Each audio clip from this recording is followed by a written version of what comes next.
Larry, welcome. Thank you very much. Chairman Brown, Ranking Member Toomey, and members of the committee, thank you for inviting me to testify about crypto and the collapse of FTX. I'm the chairman of O-Shares, an ETF indexing firm, and also a private equity and venture investor. I support entrepreneurs at every stage of their journeys. I have dozens of family-run businesses in our investment portfolios.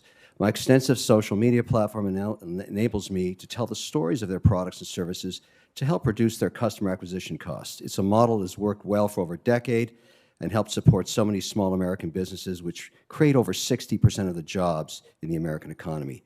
In 2017, I was a public critic and skeptic of crypto and blockchain technology.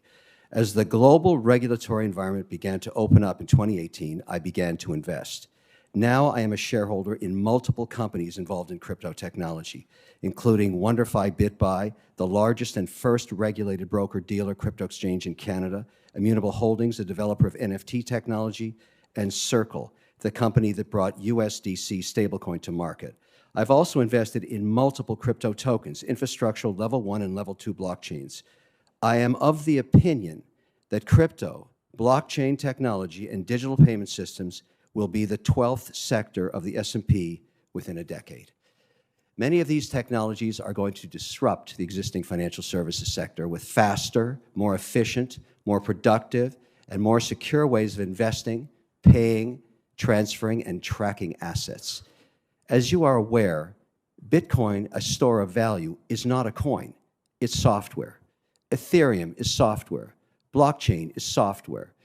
In the last 30 years, every American enterprise has driven major efficiencies using various versions of enterprise software, and crypto is no different. The potential of these crypto technologies is astronomical in scale. In August of 2021, nearly 3 years after I started allocating capital to the crypto sector, I entered into an agreement with FTX to be a paid spokesperson. I was paid approximately $15 million for these services, plus approximately $3 million to cover the portion of the taxes due. Of the remaining amounts, approximately $1 million was invested in FTX equity and approximately $10 million in tokens held in FTX wallets. The equity is now most likely worthless, and the accounts have been stripped of their assets and, interestingly, financial records. I've written all off to zero. Because I was a paid spokesperson, however, I never invested any capital from our partners or LPs in FTX.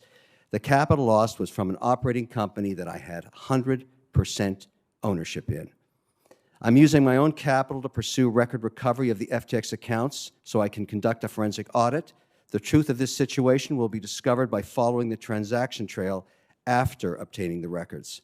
I've applied for membership on the FTX Creditors Committee in connection with the bankruptcy proceedings because I feel obligated to pursue the facts on behalf of all stakeholders and believe my perspective of this situation will be helpful to the other creditor committee members.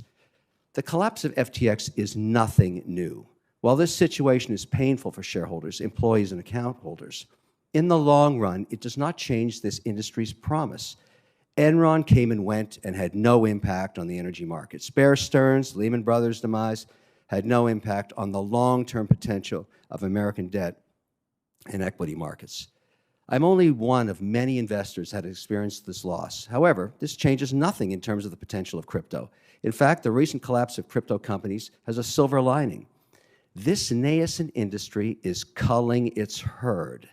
Going or gone are the inexperienced or incompetent managers, weak business models, and rogue, unregulated operators. Hopefully, these highly publicized events will put renewed focus on implementing domestic regulation that has been stalled for years. Other jurisdictions have already implemented such policies and are now attracting both investment capital and highly skilled talent. In the U.S., we are falling behind and losing our leadership position. I understand why many leaders in the banking industry are open skeptics, calling for the banning of these new crypto software technologies. Disruption is always uncomfortable at first, and entrenched businesses abhor new competition. But it has been proven time and time again that disruption is absolutely necessary in advancing the economy. There is the risk of investing in crypto, and then there's also the risk of not investing in it and letting others accrue its benefits first, essentially gifting them a competitive advantage that could be very, very hard to recapture. So where to start? We need to clear policy and regulation for the crypto industry, its entrepreneurs, its developers, and its users. Congress should start by passing bipartisan legislation that creates a sensible regulatory framework for digital stablecoins backed by the U.S. dollar. Why? A well-regulated stablecoin backed by the U.S. dollar and other high-quality liquid assets could become the global default payment system over time. The U.S. dollar already denominates the price of oil and other commodities. Why not everything else? What could be more bipartisan than this? Let me close with this. We need to get to the bottom of what happened with FTX, but we can't let its collapse cause us to abandon the great promise and potential of crypto. Thank you, Mr. O'Leary. Mr.